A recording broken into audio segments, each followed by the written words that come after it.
Khulna city corporation পরিচালিত Khalishpur collegiate girls স্কুলের শিক্ষক কর্মচারীরা টানা ষষ্ঠ দিনের মতন বেতন ভাতা ও 4 দফা দাবি বাস্তবায়নের দাবিতে অবস্থান কর্মসূচি পালন করেছেন।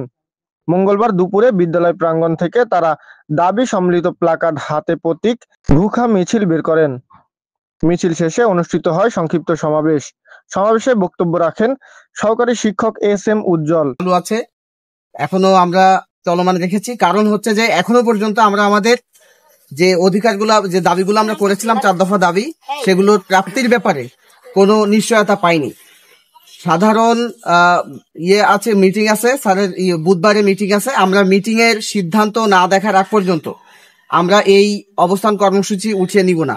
অবস্থান কর্মসূচিতে উপস্থিত ছিলেন সৈয়দা ইসরাত জাহান, দীনেশ মল্লিক, মুকুন্দ কুমার মণ্ডল, সুমাইয়া আক্তার, ফারজানা ইয়াসমিন, কামিল হাসান, মধুসূদন গাইন সহ অন্যান্য শিক্ষক কর্মচারীরা। আসসালামু আলাইকুম, আমি Naznin Akter Ripa, Khalishpur collegiate girls school high স্কুলের একজন অভিভাবক।